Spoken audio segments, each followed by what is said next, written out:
Won't you lend your lungs to me? Mine are collapsing. Plant my feet and bitterly breathe up the time that's passed. Breath I'll take and breath I'll give. Pray the day's not poised. Stand among the ones that live in lonely indecision. Good morning, James. Good morning, Lynn. It's Crackpot Podcast time, episode 33. It's March 27th. And it's looking like snow outside. Oh. Here in Baltimore in the armpit of the East Coast. Thank God for global warming, which explains everything. Global warming explains everything, even snow and ice storms.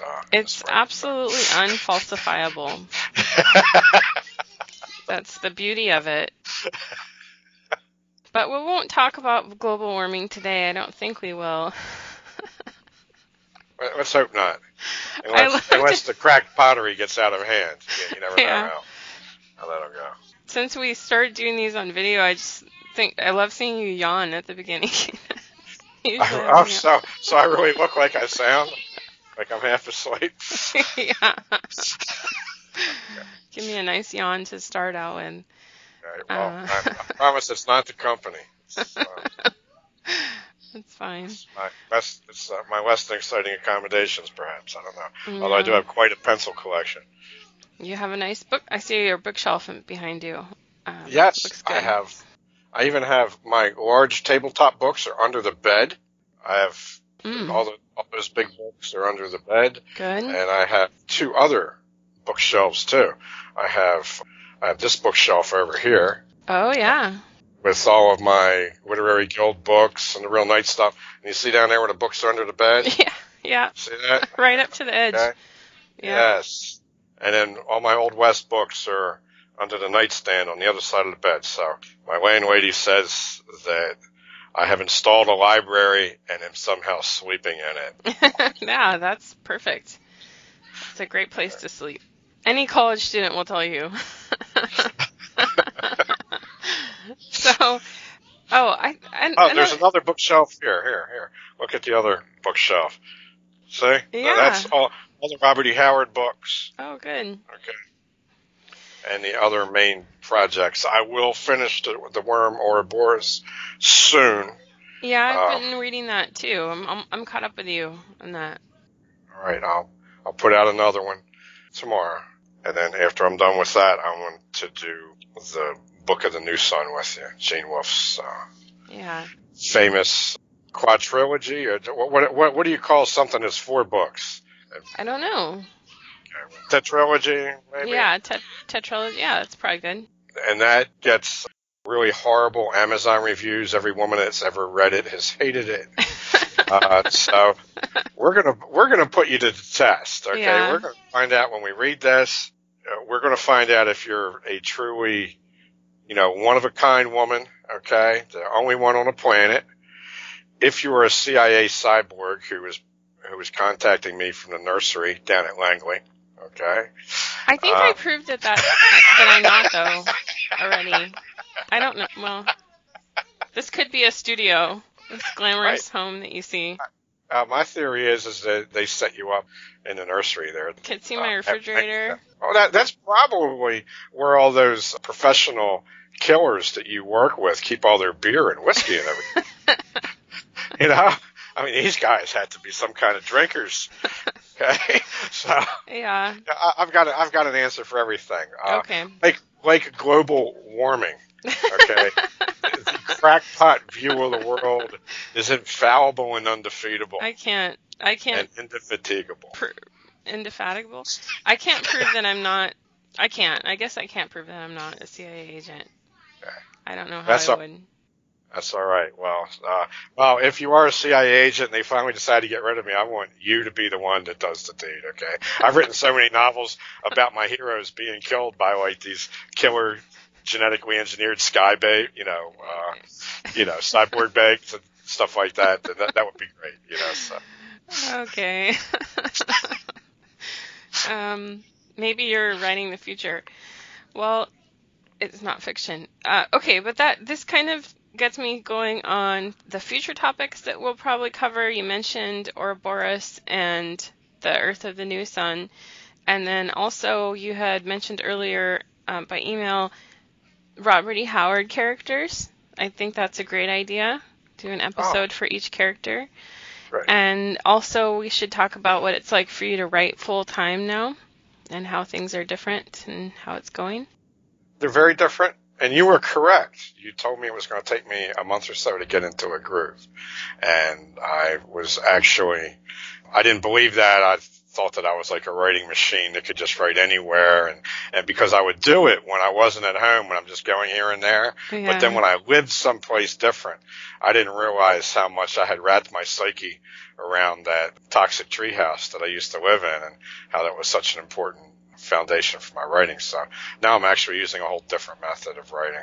Okay. I would look forward to hearing about that. So that's all good ideas for future topics.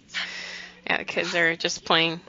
But today's topic is a little bit different, a little bit heavy. I don't know if people are going to be into it. I think they will.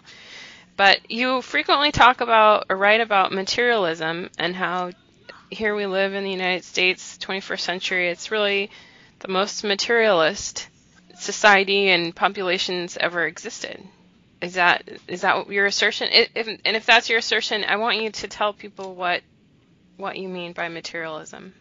Well, there's the proof right there. What does somebody in America, in this, from any moral standpoint or a transcendental or spiritual standpoint, from any standpoint that's not wedded in the secular beliefs that we have now, this has got to look like an end time.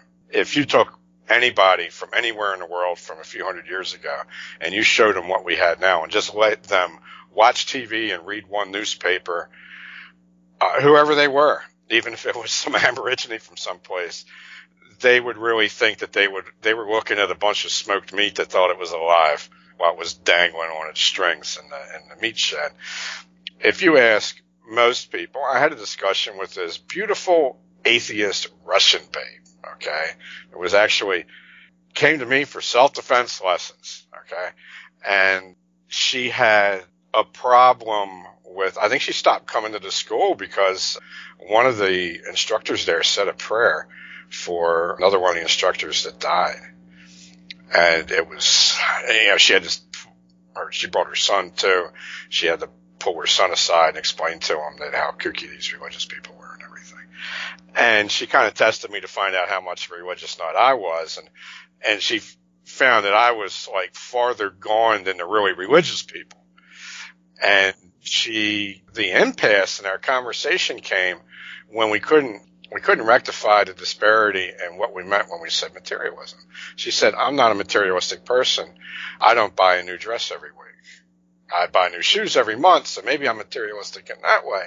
So our idea of what materialistic is how much stuff you need to feel secure in your life, to feel like your life is meaningful. Implicit in that is the agreement that we all agree that the only thing that matters is the stuff that we have. Yeah. And that's it. It's the most important thing, the stuff that we have.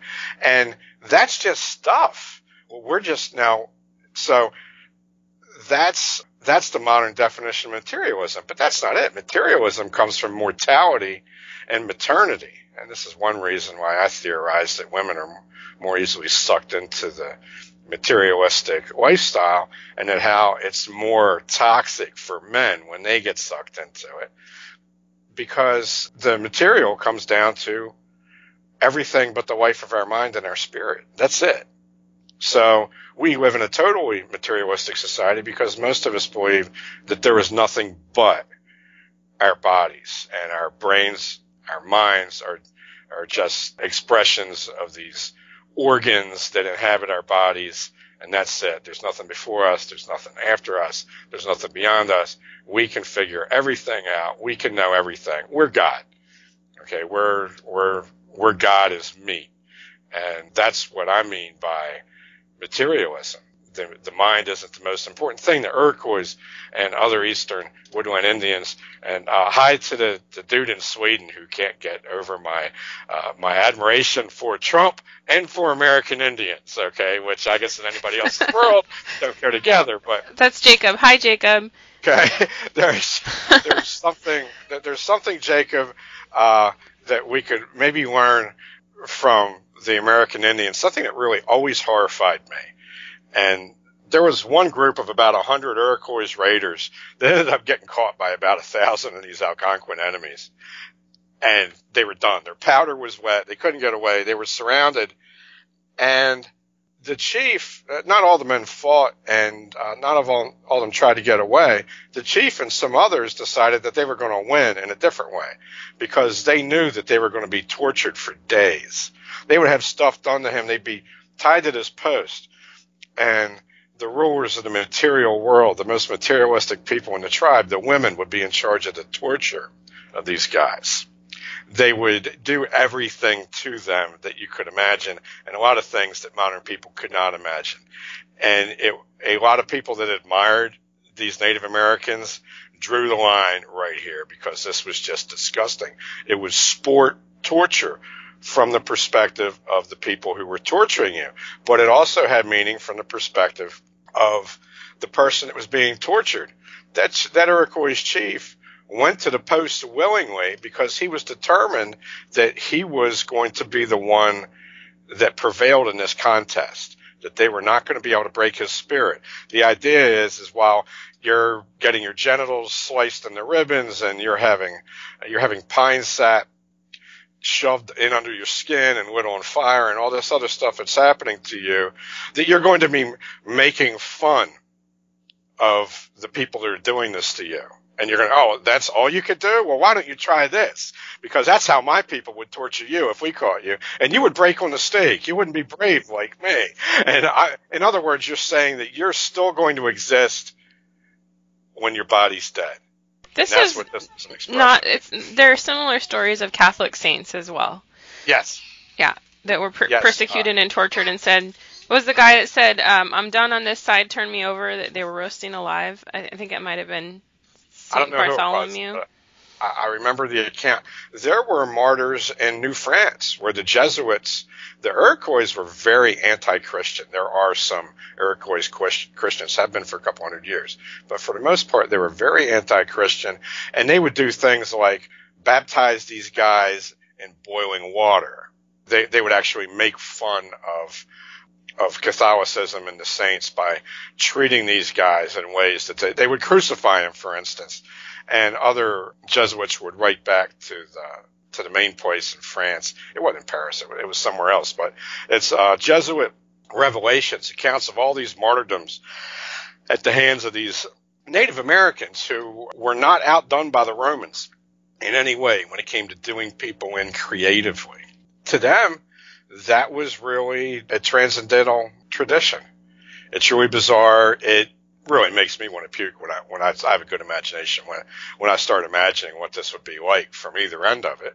And it doesn't fit with our idea of honor in Western society. But there were a lot of earlier Western societies that did maintain these types of traditions all the way up through the Norse. So it's not the difference between materialistic and non-materialistic societies is something that the modern American can't even imagine because they don't even know what materialistic is because they're so far into the material realm. So, I mean, it doesn't have to be torture, right, to achieve transcendental or spiritual enlightenment. Well, you just did that with your enemies that were the enemy of your tribe. That's not something you would ever do with somebody that you would recognize as part of your in-group. The same societies that had these extreme traditions of torturing and killing enemies also practiced no in-group violence whatsoever. They didn't even slap their children. So you're looking at they saw themselves as one big psychological organism. They wouldn't use the term organism, but when it was 15 Iroquois were murdered by Marylanders and Virginians, they were Susquehannock. They They weren't part of the Iroquois Confederation, but they spoke an Iroquoian language. They decided that since these were important men, each man was worth 10 Englishmen. So they had to go out and kill 150 of these Englishmen to set the spiritual balance right. They actually had this very abstract idea that if an enemy takes X amount of your spiritual power off of the planet, then you're supposed to even that out.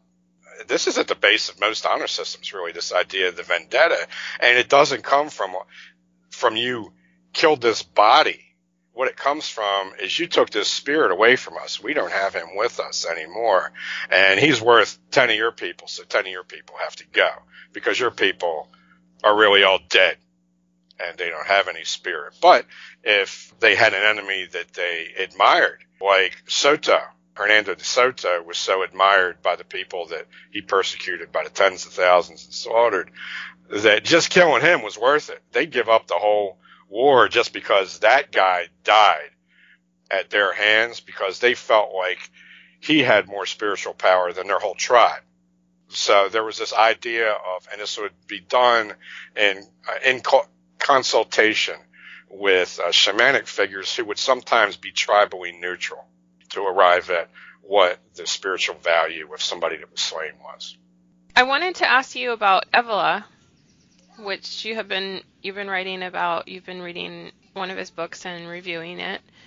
And so is it correct to say that he believed that war was the ultimate transcendental act, or not war on a state level, but the warrior? He doesn't say that it was the ultimate transcendental act. He does repeat in a few different ways the saying that the blood of heroes is more sacred than the ink of scholars. And his idea was the Aryan idea of war, was that it was supposed to be a transcendental experience. It was supposed to, he breaks it into 4 levels of warfare. There's the economic warfare, which is all we understand. There's just economic warfare. And then there's the political warfare of the tribe and of the nation and of the race.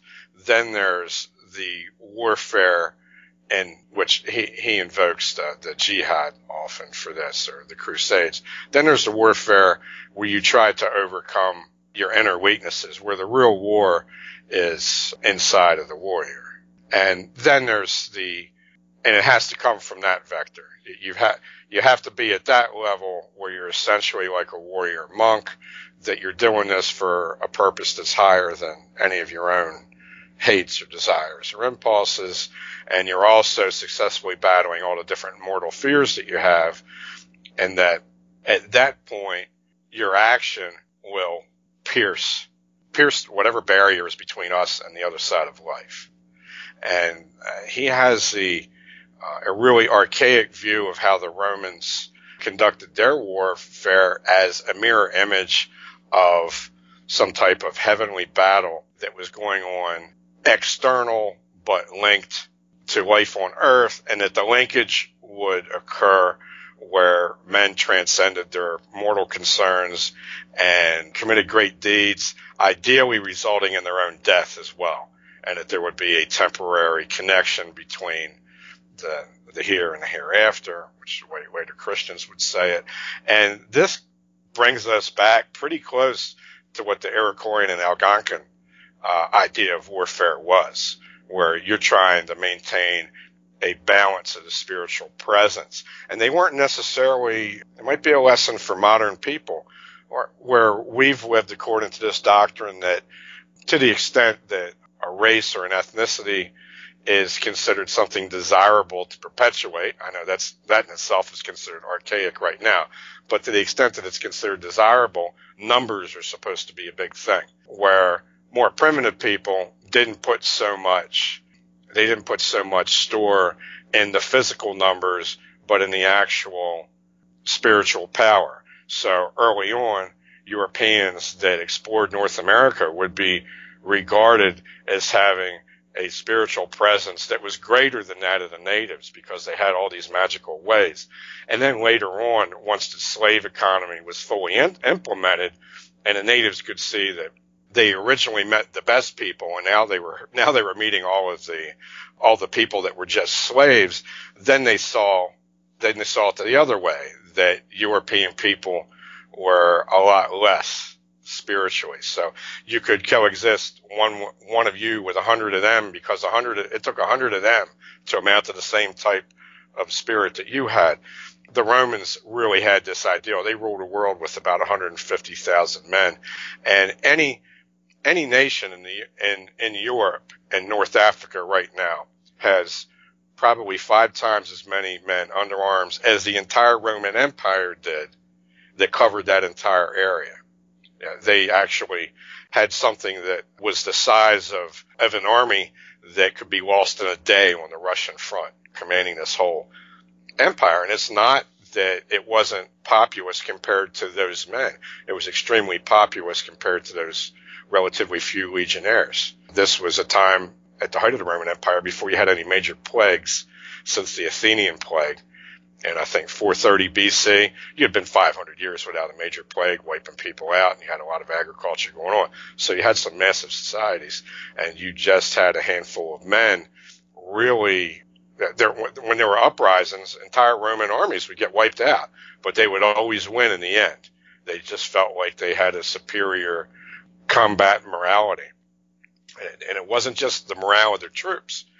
It was this idea they had that they had to dominate human behavior in the known world for some greater purpose. And then eventually it got degraded and it became materialistic in the empire, where the cult of the emperor came to be about that guy sitting on the throne and who he was. And at the same time, the sacred combat in the arena and the chariot races became about celebrity and about the distraction for the population and about the population being able to get to eat a bunch of meat, from all the animals that were killed in the arena, instead of about what the gladiatorial combat was supposed to be, which was the lesson of how you die. They were supposed to be engineering a graceful death. These were originally munera. They were rites due to dead. They were funeral games. And then later they became spectacles as the Roman Empire degenerated into a materialistic construct. So I wanted to ask you what examples we had from the ancient world, and you're starting on that. So, and you gave me a list. So now I don't remember this list because I was waiting for my landlord to come home in the middle of the night, and I was sitting out on the porch drinking a bottle of rum and holding a butcher knife while I was checking my emails and everything, making sure that my master got in the house safely. So I had no idea. Good. I have no idea what I was saying. I was literally halfway through a fifth of rum. Well, I don't know, but you were holding a knife. We learned that you do better with a stick. You should have a stick then if you're drinking. Well, yeah, but it was the butcher block with the knives in it is by the front door. Okay, and then when I recalled that I was wearing sweatpants and I didn't have my knife on me, I grabbed the biggest knife, which is the prototype of the Bowie knife. And you don't have to. Big the real chef's thing. knife. Yeah, the thing is about that is your hand, when you stab somebody, it won't slide forward onto the blade. Yeah. Like the smaller knife, because you got that thumb stop right there where the blade droops down in front of the tang, which is the metal piece inside of the handle. Okay, so sorry for that little digression. We'll try to glue the crack pottery back together and continue. Okay, well, the examples that I was instructed to ask you about by my inebriated self. Okay. Yes. All right, so let's see how well this Drunk goes. James from 3 days ago told me, don't forget, remember to ask me of Hadon and the Hadon of ancient Opar. Oh. Or Hadon, I don't know. Okay, this was a novel.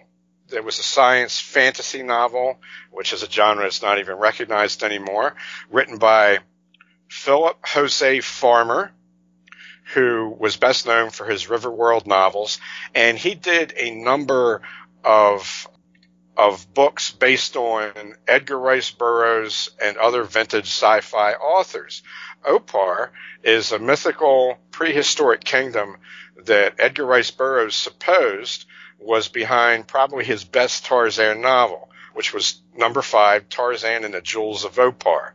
It was a lost kingdom in the middle of the Congo that was an outpost of an Atlantean civilization that inhabited the grasslands that would become the Sahara after the Ice Age ended. It's a great place where it's run by this beautiful, hot priestess that looks like a typical Frazetta babe. And all the males are like these knuckle-dragging monstrosities. So it's very much like Robert E. Howard's Almeric. Now, what Farmer did is he wrote a novel set in the ancient kingdom, not in the world of Tarzan, but in the world that left behind this one temple with this beautiful priestess and these knuckle-draggers. And he reconstructed what the civilization would have been like, and this one young warrior becomes involved in escorting a group of non-combatants, amongst whom is a priestess and a young woman that's supposed to be sacrificed or something. And they're trying to get out of this. Place. And he has a choice in the end to get away, because he's really the only one that would have been able to get away under their own power. Or there's a little pathway that goes through this slit of stone that he should be able to defend for long enough for the other people to get away. And he basically decides to commit suicide by battle there, to do a devotio there, like ancient Roman generals were supposed to do when they came to that choice of being able to save themselves or save the empire. You know, you save the tribe, you save the empire, you save whatever your society is. And that was an example of that in literature. And the whole novel is really Farmer's way of writing a confirmation of that, because the only reason why ancient Opar is of interest to us is because of this story about this guy trying to defend this virgin who wasn't beautiful enough to get an aristocratic marriage, but she was a virgin, so she was worthy of sacrifice, and this old heavy-set priestess. And I forget even who the other characters were, but they were nondescript. I mean, it was the whole civilization, just like the Achaeans of the Iliad. They're only known to us because of our interest in Achilles and Odysseus and Hector. That's it. The only thing that really links us to the civilization is the hero, and the hero, by definition, he commits a transcendent act. Well, I'm glad that was a fictional story, because I had never heard of it, and I was feeling like I must have missed something. He also wrote some posthumous Doc Savage collaborations with whoever the person was who originally wrote the Doc Savage stories. Oh, I don't know that either. Yeah, Farmer's a really he's an underappreciated sci-fi fantasy writer from the 50s through the 80s. Okay. Your next example is Gilgamesh and Enkidu. And I know you covered this in He, where you gave your interpretation of it. So tell us about the materialism facilitates the escape from mortality. Well, thanks for plugging the book at the risk of being too materialistic, but I would like the work to reach 2 people rather than the one who bought it. And I might make $2.44 off of it. So. Well, Gilgamesh is such a tyrant that the people of Uruk are suffering to such a great degree that their screams of anguish reach to God. So they create his equal in a more primitive form, and they cast him down, and his equal seeks him out, and they have a battle, and they end up becoming friends. And what this does is, when he defeats his equal in this battle, who's the wild man, he's really the shamanic figure in this, really what that is that's a version of what Evola would have defined as the third level of heroism, when the hero actually defeats the negative materialistic forces within him to get in touch with who he really is, so he can then try to go beyond. So Enkidu is Gilgamesh's wild half, who he discovers. Then him and Gilgamesh go out and they defile the sacred forest, and they kill the guardian of the forest, and they piss off the gods, and Enkidu has to die. And now Enkidu's not the one that wanted to do this. This was Gilgamesh who wanted to do this. So now Gilgamesh is now stricken with, now he's ruling this kingdom again by himself. There's nothing left there that interests him. His wild half is dead, and he's mourning him, and he can't bring him back. Enkidu is stuck down in the cities of the dust. Okay, this is the idea that people who first start civilizations, when they construct this materialistic way of life, their idea of the dead, instead of some kind of transmutation, or instead of some kind of rejoining with the living world, instead of some kind of idea like this, you get the concept of the cities of dust and the land of the dead, the underworld. And Enkidu is stuck there. And this is just too much for Gilgamesh. He can't abide the idea, one, that Enkidu was stricken with this fate because of him, and two, that he's going to have such a fate, that there's nothing but death and dust, and that's it. So in one of the first civilizations that we have a record of, the head man is already wrestling with what we're wrestling with now. Is there anything more than just how many burgers you eat and how good they tasted? So he goes on his quest, which takes him in search of the man that survived the flood, who appears to be either a cousin figure or a prototype of Noah. I would go with it's probably a flood that went over a large cultural area. So this is probably just another people's interpretation of the flood, not the prototype of Noah. And this is where he finds out what his place is in the materialistic realm, and that it has a purpose that's beyond, and he's not really going to be able to get a handle on that while he's here. He could try, but he's going to have to attempt to do this by re-engaging with the material world. He kind of resigns himself at the end to this, and he goes back to the city. And then when he sees the city, he appreciates it, where he didn't appreciate it before. At first it was just a playpen, and after that it was just a trap. And now when he comes back after his vision quest, after his journey of enlightenment, then he's got more appreciation for this materialistic realm that he was really scorning on his outward journey. So what I get out of that is that he can now identify the points of convergence between the materialistic world and the world beyond, whatever it is.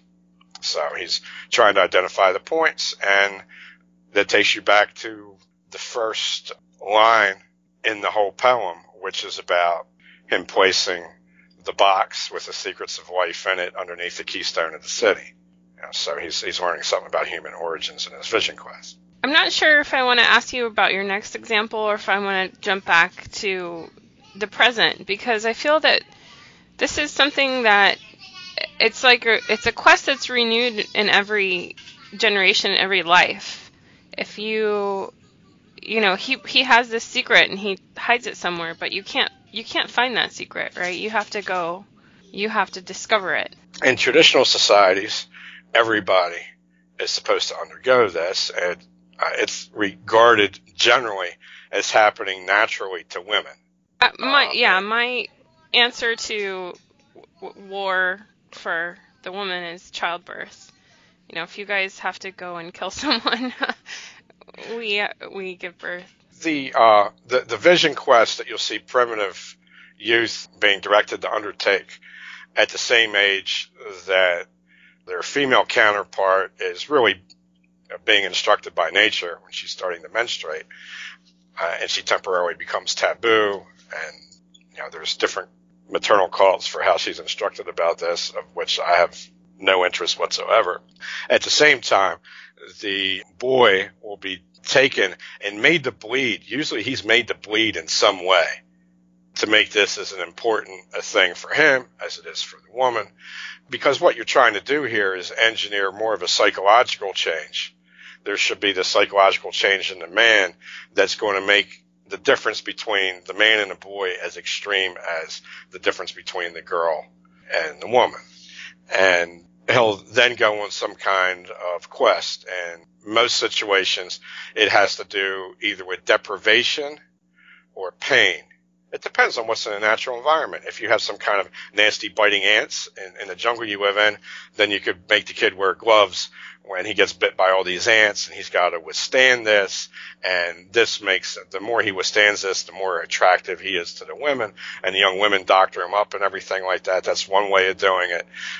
In a more warlike setting, you'll have a tendency to see something where the person's alone out in the wilderness, and they're trying to find themselves where their strong part is inside, so they can then go back and rejoin the tribe with something more to offer. So what you're looking at there with these primitive societies is what Evola would have described as the aesthetic, with an A. I'm sorry, my pronunciation is bad, but it's multiple consonants. Third level of heroism, where you're conquering your inner demons. Because as soon as this boy does this, he's not a boy anymore. He can now go to war. He's now a man. And this is really defeating your inner fears and everything. And the fears are going to be more powerful for some 120-pound, 12-year-old kid out in the middle of a wilderness where a lot of the animals will be capable of ripping him apart, where enemy tribes have access to this area too. That's going to get him in touch with his weaknesses and strengths on the inside more, and affect more of a transformation than how it's done in the more materialistic settings, for instance, in a military boot camp, where you're yelled at by superiors and where you get all pumped up and you get overcome really with chemicals from inside of your own body to overcome your fear. And you're taught how to rush into things just to make sure you're going to be a good meat shield. And then eventually maybe the top guys will be taken out and they'll be shown real tactics and become actual infantry combatants. Nothing like that is considered that type of crude initiation. You'll see versions of it in colleges and in different sports, like in team ball sports. You'll see different things that are done just to make the guy suffer in a high energy way and get him just to blindly push past whatever his weak spots are without affecting a reconstruction on the inside. So we're in something like boxing, where you've actually got to talk this guy through his fears and get him to understand him, and something like, so that he'll be able to take care of himself while he's alone in the ring.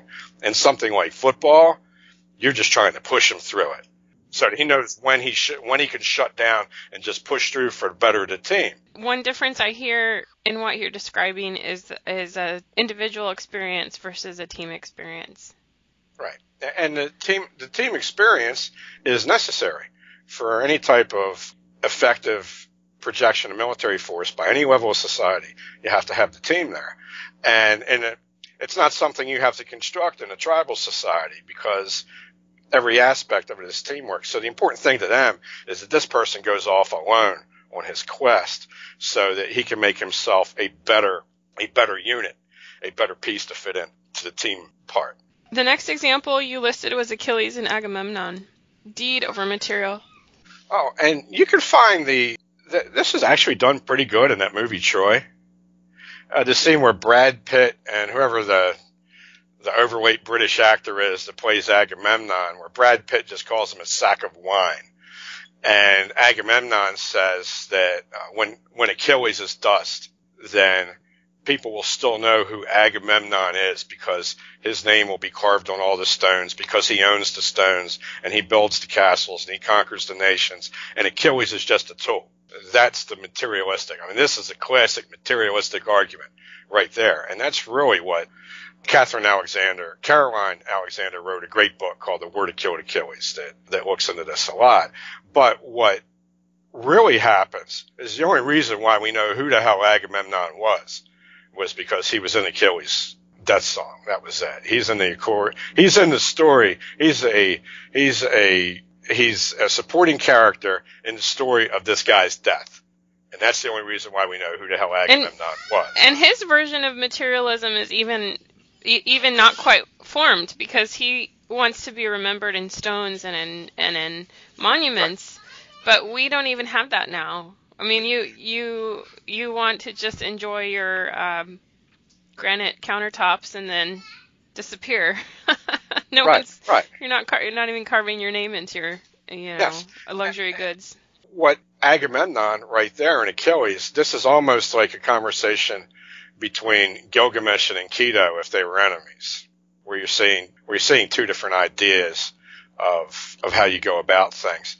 And the time period when historians have placed the siege of Troy was actually a period of monolithic building where they had the old Mycenaean citadels are really massive compared to what the later Greeks did.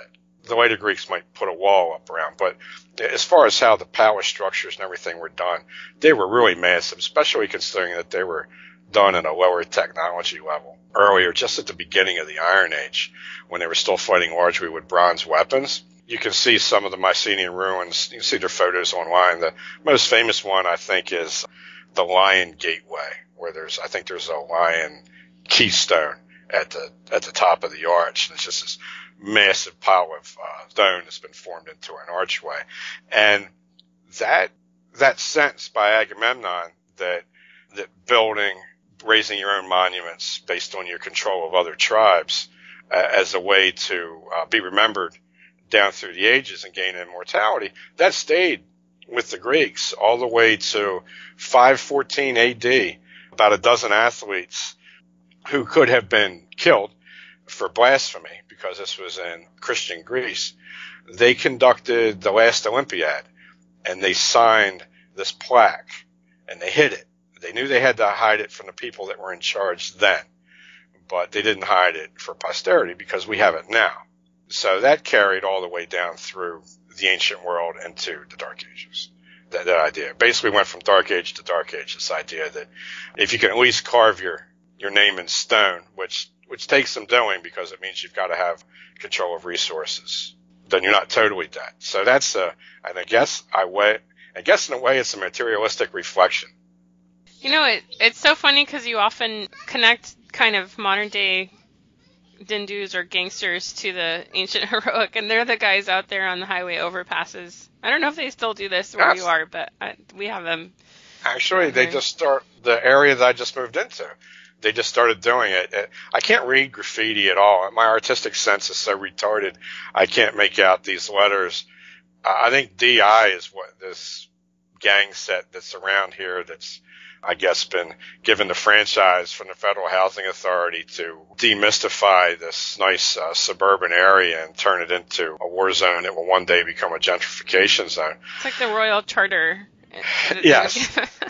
Yes, they have their letter of marque, and they're putting it up there on, I think it's the wall by the Lowe's in the park where I found the shell casings. So yes, you have that idea. These guys, if you think about it, these are people who don't know very many males of their race who have done masculine things and reached the age of 30. These are people that their life basically runs from 12 to 25. That's their idea of their lifespan. They're living in this 13-year-long lifespan, and they're trying to leave their mark. And in a way, it's a really emasculated, hyper-masculine reaction to this totally materialistic world we're in. It's less materialistic than a Lutheran church becoming a mission for Muslim immigrants. And gay marriage. Okay. Right. You know, I mean, it's less materialistic than most of what we regard as good. I recently read the list of religious organizations that are on the federal feedlot program for bringing in people from the same countries that we are bombing. Invite the world, invite the world is the Sailorism for that. Okay, so you have, these are predominantly, there's the Catholic Church, there's some national union of synagogues, there's the Mormon Church, and then there's the other 9 are mainline Protestant churches that would still be regarded as Christians by the people I know online who refer to themselves as Christians. Who, you know, the people that belong to their own little churches don't consider Mormons or Catholics Christians at all. You had a tradition of large families and migrations in Europe. this resulted in a pretty warlike continent, and the people had a good war record against people from outside of that area. Under the early modern maritime system that was developed, and it was developed hand in hand by the Catholics and the Protestants. There was almost no difference in how this went down and how they went around the world. You had this high birth rate that had really been harnessed by Catholicism and bequeathed to the Protestants, the northern latitudes, and now you had it harnessed to a purpose. To a large degree, the extra children were just sold into bondage in the Protestant areas. In the Catholic areas, they were exported as soldiers, so you still had this heroic sense in the Catholic areas, because there was more paganism left in the Catholic version of Christianity, where your young men go out and they conquer, and then they intermarry with the other people. Okay, and the Protestant areas, you use this high birth rate to just send these children out as orphan slaves to just start an economy and get it rolling, and then you send your conquerors in later, and they're upper class guys that more effectively subjugate these new lands to an economic order. And now, once you finally conquered the world according to these models, you have one of them that's mongrelized, okay, that's partially European and partially local. And then you have the other one that's sterilized. The Protestant model is sterilized.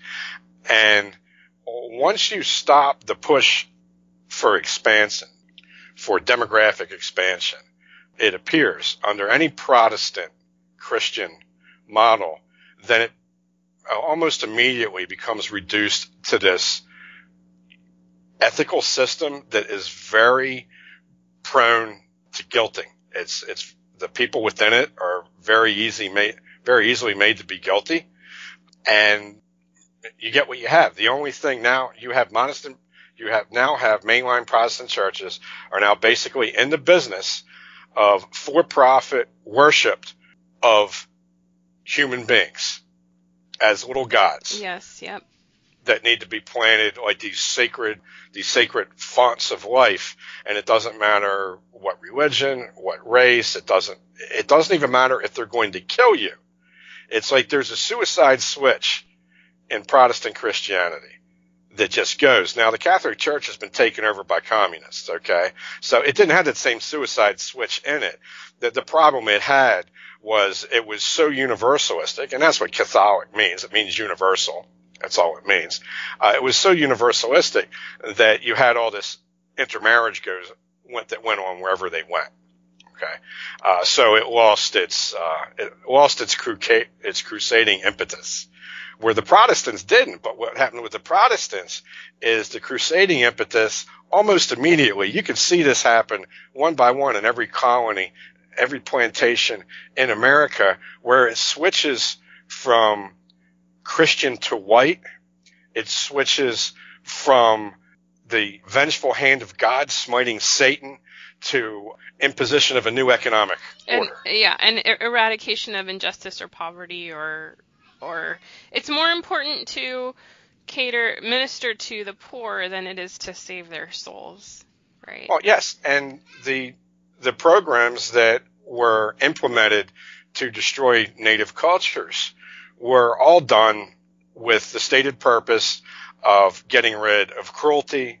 Boys would no longer have to be tortured in these rituals and become warriors. They would no longer have to fight. They could farm. Well, so all these guys just become drunks because, they have a history. Their great grandfathers were warriors, and now they're supposed to be a guy that digs in the dirt. That good sales job there. And also feminism. There's a big feminist element to Protestant Christianity, the way it was taken into these cultures where generally men had more power than the women did. And the Jesuits had a way of doing this too, by using the call to the Mother Mary. So whichever brand of Christianity you get, it's really easy to get around the men to the women and get the women behind it, because it's a religion that's going to promise them really identical status to the men. And even though these women had their own cults in these societies, men did have more status. In the end, that's who comes and burns your hut down is a man. It's not another woman. So it's not hard to seduce these societies with the carrot and the stick job that Christianity did. And when Christianity really started to have success was when Protestant Christianity, when it really started to have success was when it really went the economic route. Alexander Eastman wrote a thing about this. He helped found the Boy Scouts. And he was a university educated Indian, and he was an advisor for the guy that founded the Boy Scouts. And he saw, by his day, which was the late 1800s and early 1900s, he saw Protestant Christianity as nothing but like a prosperity model. It was just an economic model.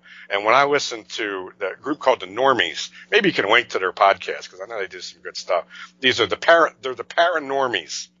Okay. They did this thing on, the Metacomet's rebellion against the English, which is falsely billed as this Indian war and betrayal of their English friends when it was really a revolution against their English masters. These guys were all libertarians that have come over, I guess, more to the alt-right, and they couldn't understand why every Indian would not immediately cast aside all the traditions of his forefathers for a better economic system that provides him with softer blankets, more food, more kids. That doesn't make any sense to them. So libertarianism is pure distilled materialism. Right. Well, when you look at libertarianism now, that's the destination for Protestant Christianity. That's where it goes.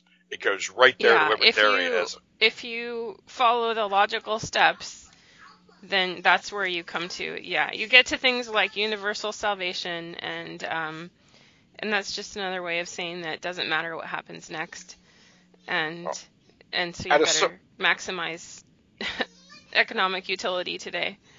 At a certain point, okay, so I could understand the Protestants being really pissed off at the Catholics for accepting a whole bunch of heathen religious tenets and accepting things like the Virgin of Guadalupe in order to do their sales job and get the natives to accept their religion. Okay, but the Protestants had their own shortcut that they came up with later, and they just say, look, we build better shit than the Catholics. We build better ships than the Catholics. We make better guns than the Catholics. We make better knives than the Catholics. Yeah. Okay, that was it. Protestant work ethic. Yeah, so either way, it's two different types of sales jobs. I prefer the syncretic Catholic model, of course, because I'm a heathen, so I'm guilty as charged there. But the Protestant path in North America really just led down there's not just one. It's not just libertarianism where it goes. It also ends up in the dead end patsy conservatism and social justice warrior crusading. I mean, it's these pools of people we have, the rational libertarians, the passive conservatives, and the rabid liberals. These are just distillations of Protestant Christianity. That's all it is. It's just where it goes in the realm that it produces, because it was proven, Protestant social model just produced a lot more surplus than the Catholic social model does, because the Catholic social model was it was a Christian superstructure put on over this old pagan. Yeah, well, in Catholic doctrine, there is value to suffering, there's value to poverty. It improves you. If you experience physical suffering, that helps you understand what Jesus went through. But in my life as a Protestant, that's not really taught. It's that Jesus wants us to be rich and happy, and that's always hard for me. I didn't like that. That's what I got from the strangers that have tried to convert me to their different sects. I generally got a prosperity model from them, and I pretty much it was a group of Pentecostals, and they're very charismatic people. They were even speaking in tongues and everything. And they all prayed for my soul. I actually could feel that the preacher had his hand on my back, and this whole room of people are all praying that I'm going to come and see the light. And I told my friend when we got out of there, he's like, "You didn't come over. You didn't step over from the dark side. You're still a heathen." I said, "Dude, if Marie Osmond would have been in that basement, I'd be a Christian right now. Okay. I said, I thought, you listen to the Osmonds. I listen, I see their pictures and everything like that. And, so I assume Marie Osmond's a Christian. If you'd had one of her there, I'd have been in. Okay. That's what you needed from me. I mean, I didn't want anybody to forgive me and I didn't want anybody to save me, but, I could have tossed aside my defiance for a crack at Marie Osmond. Okay. So let me go back. They just told me I would get as rich as her. That's all. Yeah. Who cares about being rich? I don't really. I mean, I'd like to have granite countertops. I could see that they look nice, but the ghetto grocer now cooks, and he does so on granite countertops. Oh. Yes. Isn't it nice? They are nice. I have to admit. Living with the rich, it's all right. So you get to be poor and reap the benefits of the spiritual benefits of poverty and still enjoy granite countertops. That's I'm like the mouse that scurries out from the hole for the cheese in the middle of the night. It's great. All right, I want to go back to my notes. We're not going to cover everything because we could do this again because there's more to cover. But I think I want to ask you this. What do you see? I see this as two trends, and I want to know if you think they're related or if I'm just making stuff up here. But it seems like people who have less connection to the physical world, people who do, sit at a desk and have a lot of conveniences in their lives, and as society moves in that direction, then you have less spirituality at the same time. So as these two arrows are kind of going together, where people have less work, less of this warrior traditions, fewer and fewer people participate in that, fewer people work with their hands, fewer people farm or hunt or anything like this, and at the same time the trend of spiritual practice and spiritual belief has also declined. So how are those two things related? First, it sounds like the drone pilots down at Langley let some of their boys into your nursery area there. So I hope you get to become a higher priority. But anyway, it's pretty simple. So what we're doing, and if we look at ourselves as the most materialistic people, what we're doing by surrounding ourselves by all these comforts and by making sure we don't have to physically do anything, but we can just make decisions. Even getting carry-out food now involves less physicality. They're not even speaking to people. They're like the people I live with, when they get carry-out, they just pull out these, like Uber these Eats. You punch these in $1,000 spoons. And it's done. The more physical activity that you do, the more you engage the world physically, that's what takes you to the other side of it.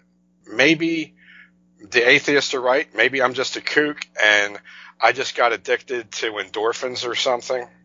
Okay?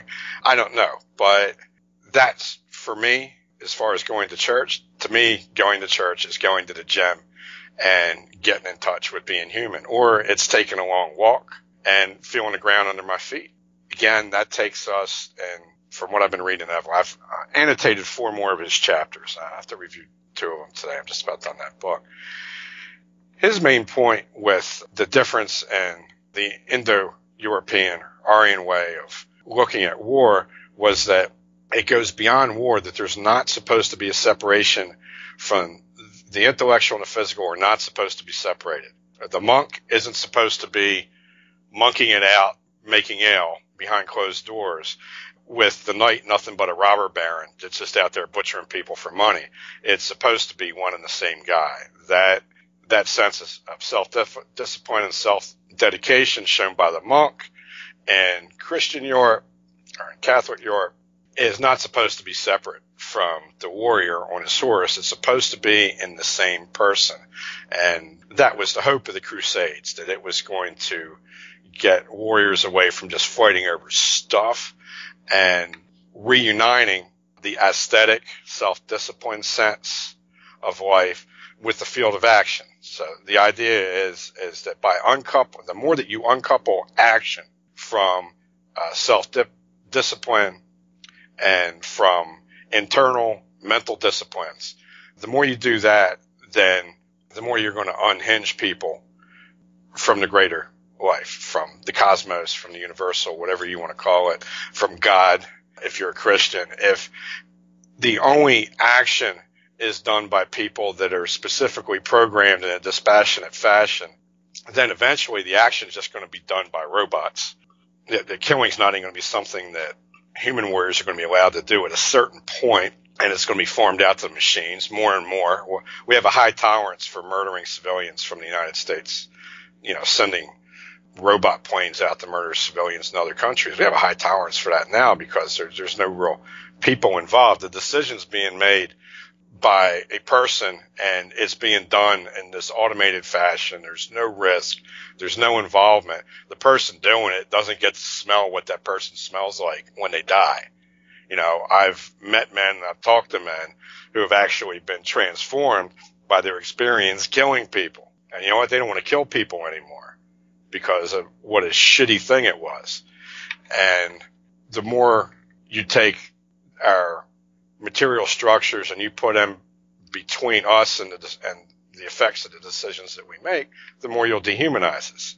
And it's why masculinity and heroism, why they're central blocks. It's why you have to have a show like I've been watching this Jessica Jones thing with my landlady lately, and it's very instructive because it's the liberal view of the world as it should be in a superhero setting.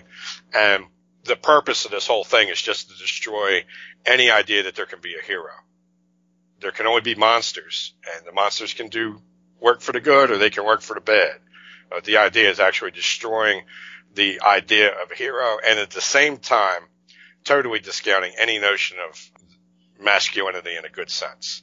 There's almost no allowance for masculinity in the entire structure in any of these like liberal Netflix TV series that you see now. And these things most reflect our materialistic worldview. They come purely from that. And these are purely atheistic writing exercises that they're doing. And it's pretty instructive. I'll have a review of that coming up in a few days. I already wrote it. But the separation of thought from action, and the separation of the person from the consequences of the action, they're fundamental in breaking us down into just this hive of meat puppets.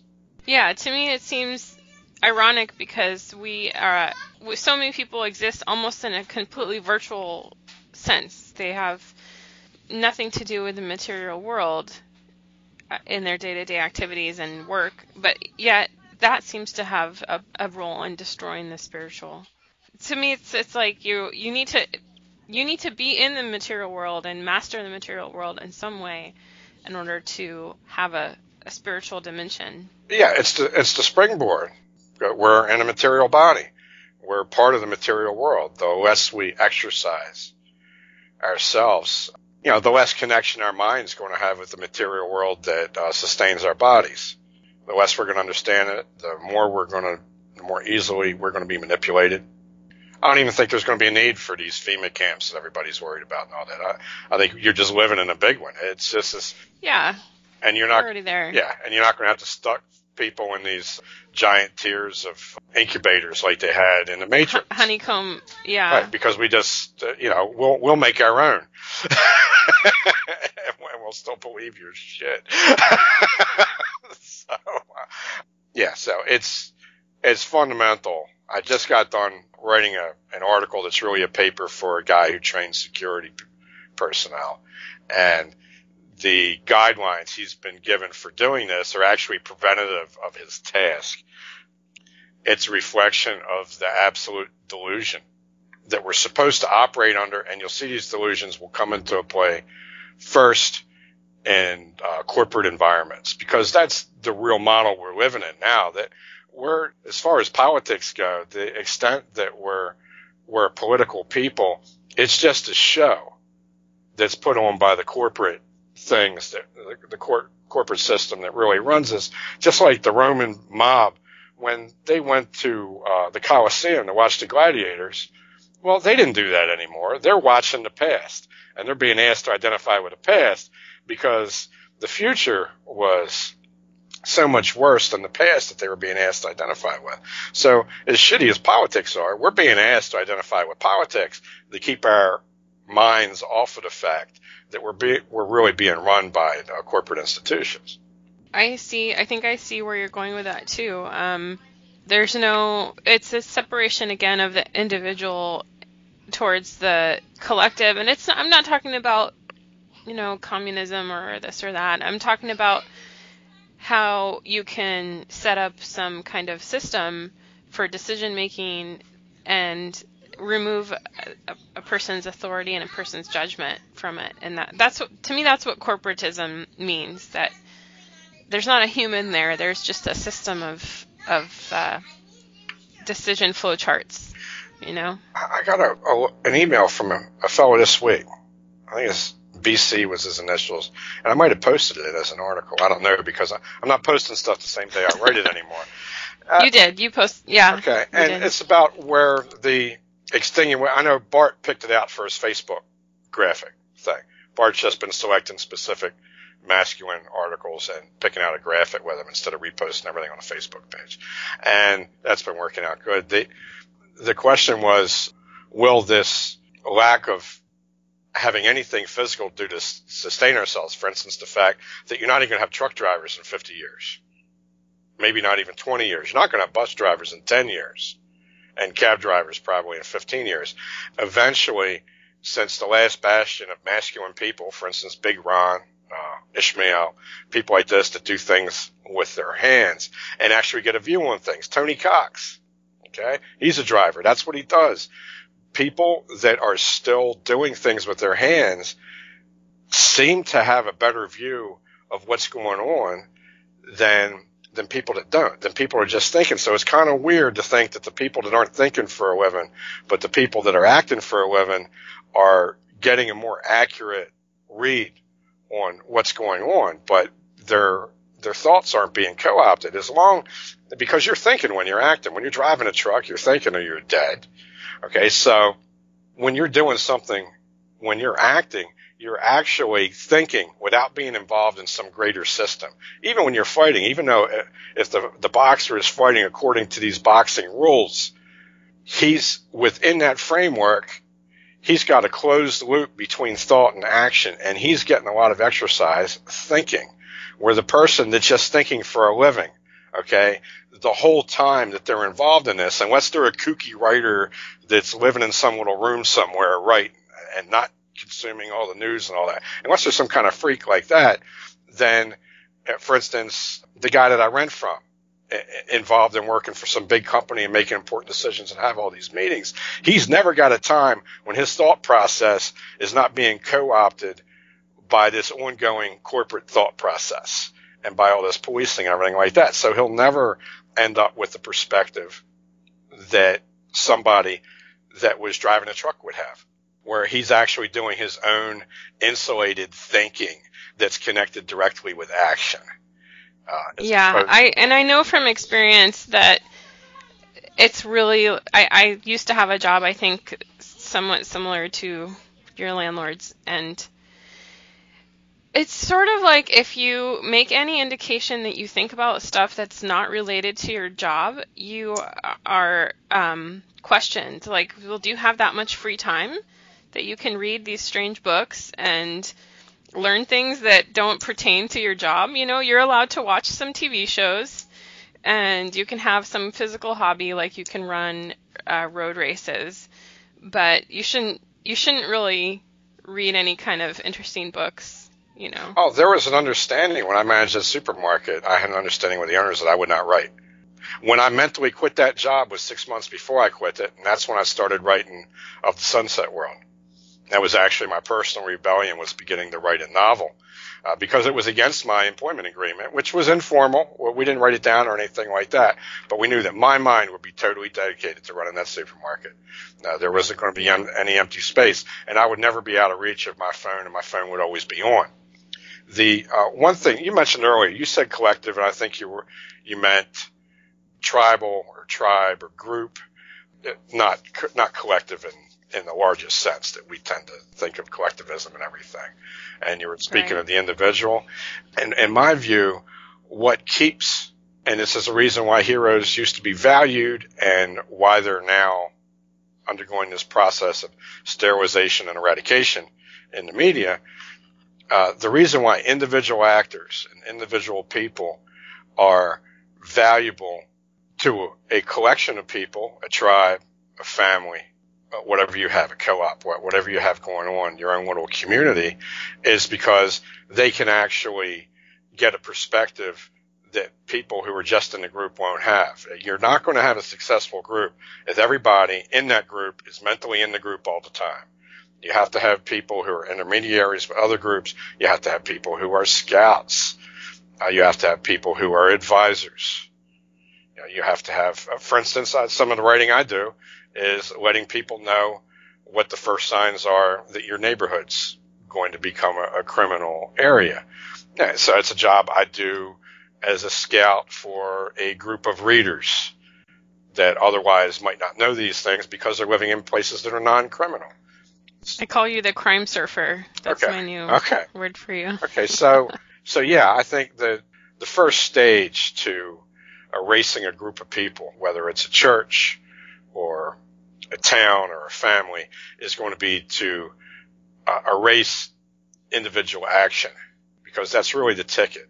The individual actor, somebody that's thinking and acting on a closed loop, that's something that's got an element of purity to it that you don't have when all of your actions are mandated by committee and implemented by functionaries who are kept in line according to some kind of compliance protocol. It's usually an absolute compliance protocol.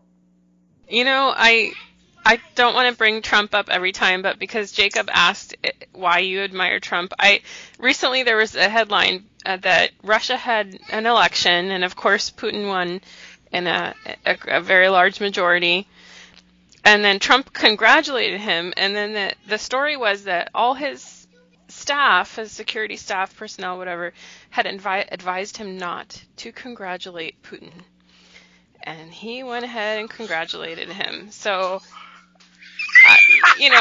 there's this idea that the president has to conform to this committee who advises him on what he's allowed to, say to another world leader. It's just, he wanted to congratulate him, and he did. Okay, I admire Trump for the same reason why I admired Cole Younger and Jesse James, Billy the Kid, and many other criminals. Outlaws. Okay. They were against the law, and the law is evil. Okay? But most of our laws are implemented for evil purposes by evil people for evil ends.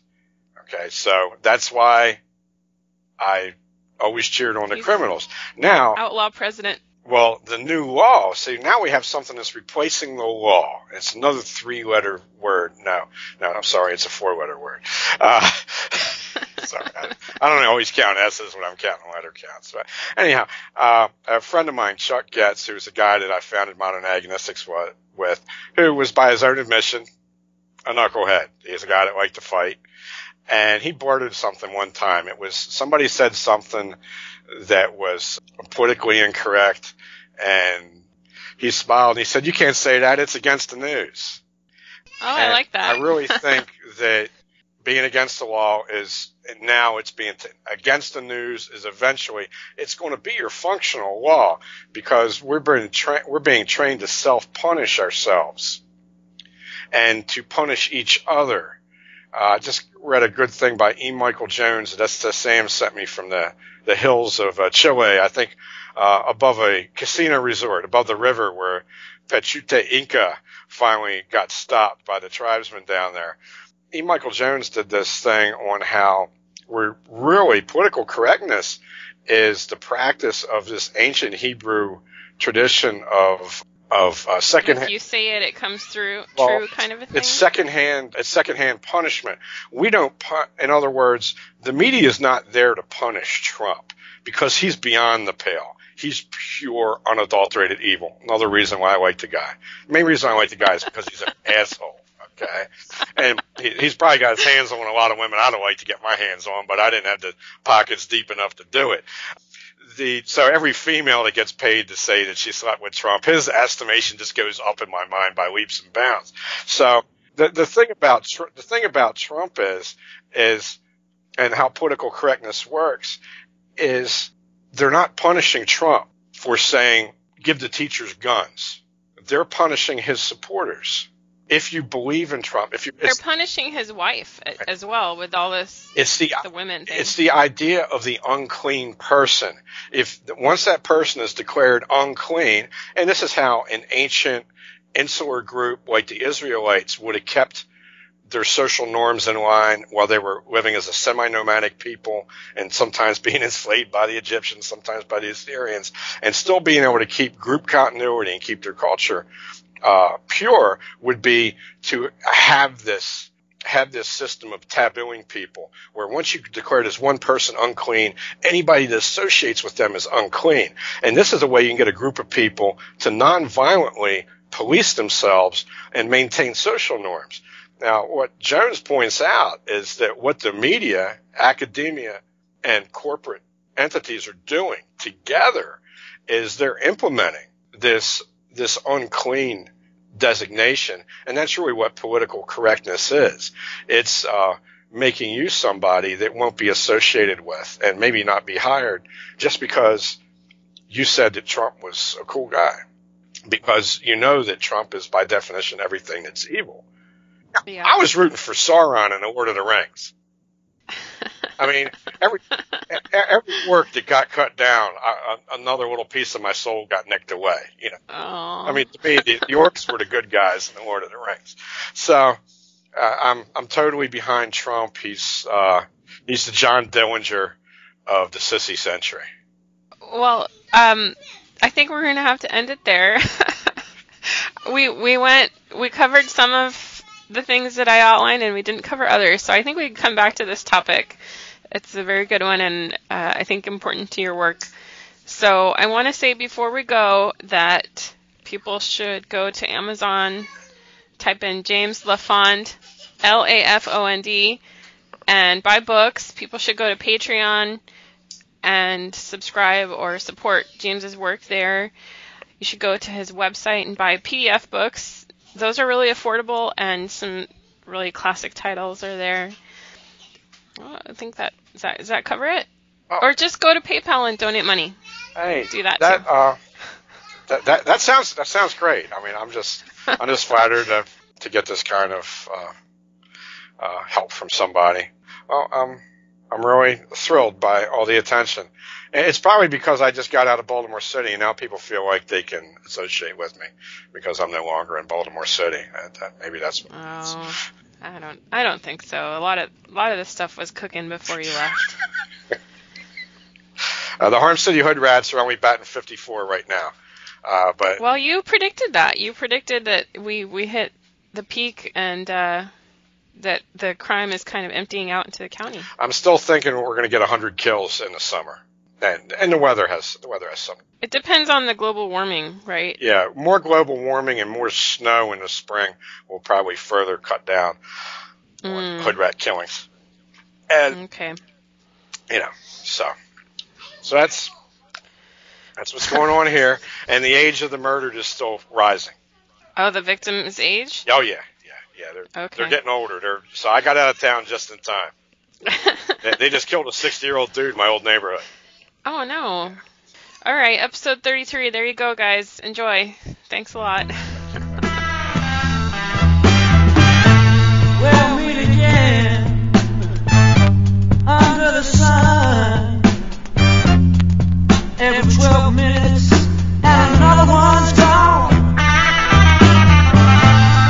This meets in your makeup.